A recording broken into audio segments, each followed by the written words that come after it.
Alkisah,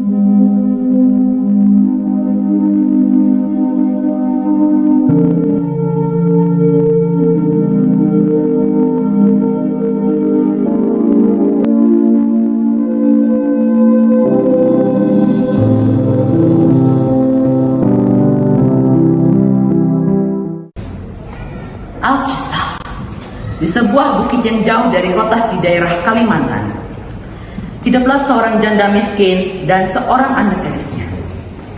Anak gadis janda itu bernama Darmi. Rupanya sangat cantik jelita. Namun sayang, ia mempunyai perilaku yang amat buruk.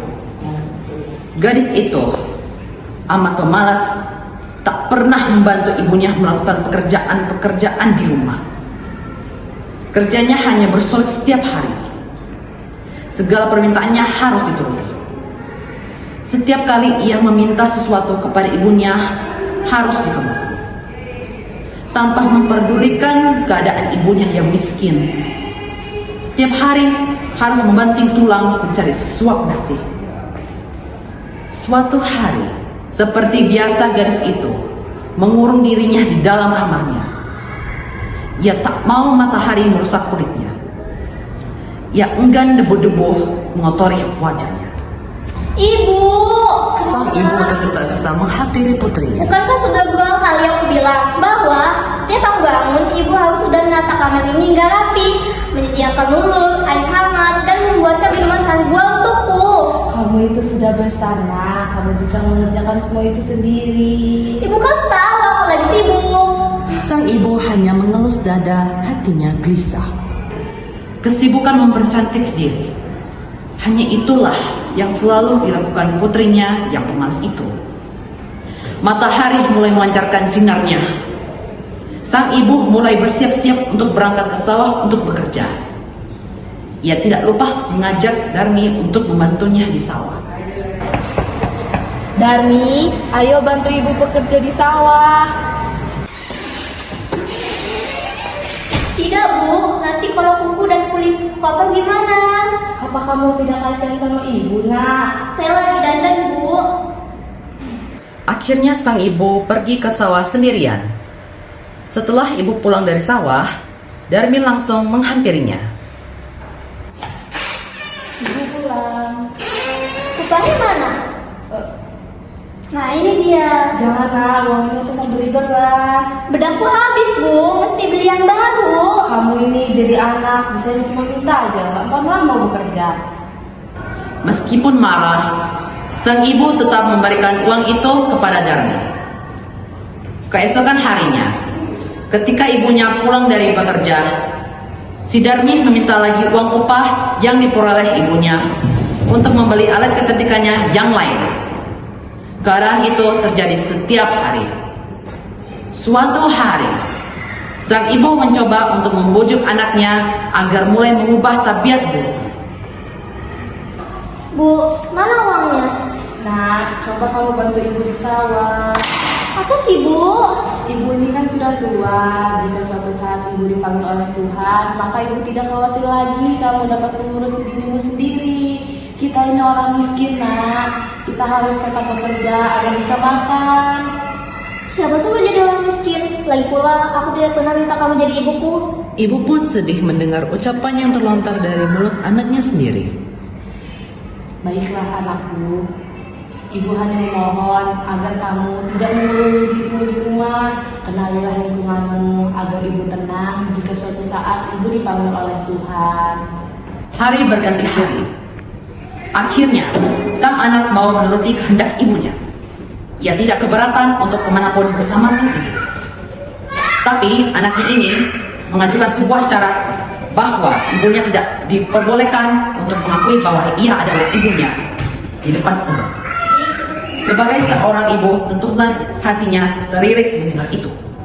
Namun sang ibu pun menyetujuinya. Hingga pada suatu hari, anak gadis itu diajak ibunya turun ke desa untuk berbelanja di pasar yang letaknya jauh dari tempat tinggal mereka. Anak gadis itu berjalan melenggang dengan memakai pakaian yang bagus dan bersolek agar orang di jalan yang melihatnya akan mengagumi kecantikannya. Ketika mereka mulai memasuki desa, orang-orang desa memandangi mereka. Mereka begitu terpesona melihat kecantikan anak gadis itu. Terutama pada semua desa yang tak puasnya memandang wajah gadis itu. Namun ketika melihat orang-orang yang berjalan di belakang gadis itu, sungguh kontras keadaannya. Hal itu membuat orang bertanya-tanya. Siapa lihat wanita itu? Cantik sekali bukan? Iya ya, benar. Wanita itu bagi bidadari surga. Elok parasnya. Tak sanggup aku menahan untuk menatap keindahannya. Iya, bahkan dia lebih cantik daripada bunga mawar. Rasanya aku tertarik untuk mengenalnya. Tapi yang di belakang dia itu siapa ya? Entahlah, siapa ya dia itu? Aku kasihan melihat wanita itu tersebut. Kamu ingin kemana? Mau berkenalan dengan dia? Ikut.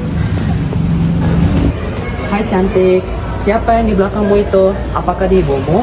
Bukan, dia itu budak. Yakin itu bukan ibumu? Bukan, sudah aku bilang dia itu budak. Pergi sana. Asal gajah begitu itu, hargailah orang ini, meskipun dia budakmu. Alangkah terlukanya sang ibu mendengar itu. Hatinya menangis dan ia benar-benar tak berdaya menahan sakit hatinya. Ia berbisik dan memohon kepada Tuhan. Akhirnya si ibu pun berdoa. Ya Tuhan, hamba tak kuat menahan hinaan ini. Anak kandung hamba begitu teganya memperlakukan diri hamba sedemikian rupa. Ya Tuhan, hukumlah anak hamba. Hukumlah ya Tuhan. Oh ibu, ampunilah saya. Ampunilah kedurhakaan anakmu ini. Oh ibu, ampunilah anakmu.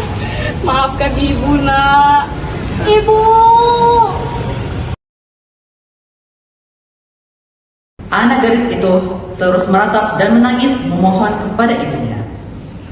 Akan tetapi, semuanya telah terlambat. Seluruh tubuh gadis itu akhirnya berubah menjadi batu. Sekalipun menjadi batu, namun orang yang dapat melihat bahwa kedua matanya masih menitikkan air mata, seperti sedang menangis. Oleh karena itu, batu yang berasal dari gadis yang mendapat kutukan ibunya itu disebut batu menangis.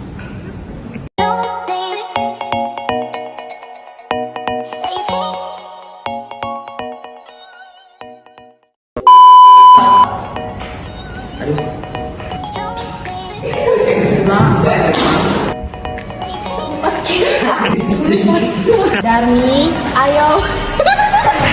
Nah, ini dia. Ini dia. Jangan nak, itu untuk beli bela. Mana uangnya? Sok nak. Apa sih bu? Ya lihat wanita. Ceweknya ada di mana? Kau itu doang. Bukan. Dia itu budak. Dia belum nanya apa ibumu. Anak kandung hamba.